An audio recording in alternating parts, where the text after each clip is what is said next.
Temple కి శివాలయంకి వెళ్తూ ఉంటాము. అవును. అక్కడ ఉన్న లింగాకారానికి మొక్కుతాము. అవును. దేవుడు అందులో ఉన్నాడని నమ్ముతాము. ఎస్, ఉన్నాడు కూడా. ఎందుకంటే దేవుడు అనేవారు శివలింగంలో మాత్రం ఉన్నాడు కాదమ్మా, మీలో ఉన్నాడు, గోడలో ఉన్నాడు, గాలిలో ఉన్నాడు, అగ్నిలో ఉన్నాడు, వాయువులో ఉన్నాడు. కానీ ఇదంతటినీ నేను గ్రహించలేను, నేను దర్శించలేను, కాబట్టి శివలింగంలో దర్శిస్తాను. మంచిది, గాడ్ బ్లెస్ యూ, దర్శించండి. అంటే శివలింగం అనేది అనంత రూపాలకి ఒక చిహ్నం. లింగ్యతే అనేన ఇది లింగ, అంటే శివస్వరూపాన్ని మీకు తీసుకెళ్లేదే శివలింగం అని అర్థం, సంస్కృతం. ఇప్పుడు ఇక్కడే గొడవ వచ్చింది గురుగారు. ఇప్పుడు నేను లింగానికి మొక్కుతా, సో నేను శివుని భక్తురాలని, ఓకే, నేను ఒప్పుకుంటా. మీరు ఇందాక అన్నారు రాముడే సకల దేవుడు అన్నా. ఇక్కడే చాలా మంది హిందువుల్లో కూడా నిజమైన దేవుడు ఎవరు? ఇప్పుడు చెప్తాను. మంచి ప్రశ్న అడిగారు, ఇదే నేను చెప్పాలని నా యొక్క తపన.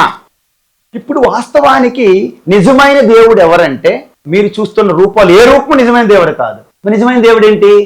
ఆత్మస్వరూపంగా ఉన్నదే నిజమైన దేవుడు, అల్టిమేట్. అది ఎక్కడ ఉంది? అది అంత సర్వవ్యాపకంగా ఉన్నది. నాలో కూడా ఉంది, మీలో ఉన్నది, దోమలో ఉన్నది. మీలో ఎందుకు ఉండదు? దోమలో ఉంటే, రాయిలో ఉంటే మీలో ఉండదా? దీని అర్థం ఏంటి? సర్వంగా వ్యాపించి ఉన్న పరమాత్మని ఎవరు చూడలేరు, వ్యవహారం ఉండదు అందులో.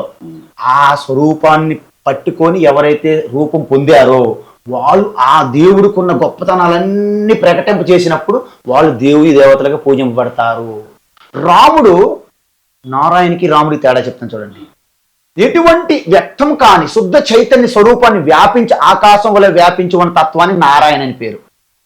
ఆ నారాయణ స్వరూపం నుండి ఒక వ్యక్తి శరీరం తీసుకుని వచ్చి అంతటి గొప్ప గుణగణాలు కలిగి ఉన్నాడు కాబట్టి మర్యాద పురుషోత్తముడు రాముడు అంత బాగా ధర్మం కోసం జీవించాడు కదా.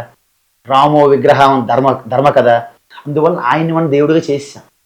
ఇప్పుడు తేడా ఏం లేదు కదా మీరు దాని ప్రకారం. నేనేమంటుందంటే ఈ రాముడిని మనం పూర్తిగా ఆదర్శంగా తీసుకొని ఆ రాముడు ఉన్నటువంటి గుణగణాలు మనం పెంపొందించుకొని నారాయణుడిగా మనం ప్రకటించుకోవాలి. అది మన తత్వం చెప్పింది.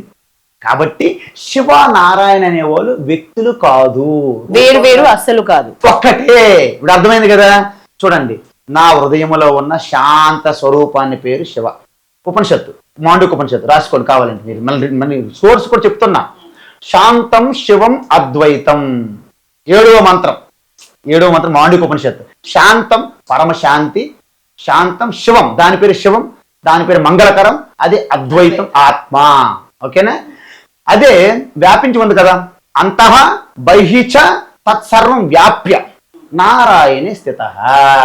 ఇదే ఆత్మ మీ లోపలుంటే శివ, అదే వ్యాపించి ఉన్నది, లోపల బయట అదే ఉన్నది కాబట్టి నారాయణ. సో ఇక్కడ భక్తుడు రాముడిలో శివుణ్ణి చూసుకోగలడు, వెంకటేశ్వర స్వామిలో శివుణ్ణి చూసుకోగలడు, శివుడిలో వెంకటేశ్వర స్వామిని చూసుకోగలడు. అలాగే కాదు, రాముడిలో సకల దేవతలు చూసుకోవచ్చు, వెంకటేశ్వర స్వామిలో సకల దేవతలు చూసుకోవచ్చు, సమ్మక్క సారక్కలో కూడా అనంతమైన సకల దేవతలు చూడొచ్చు.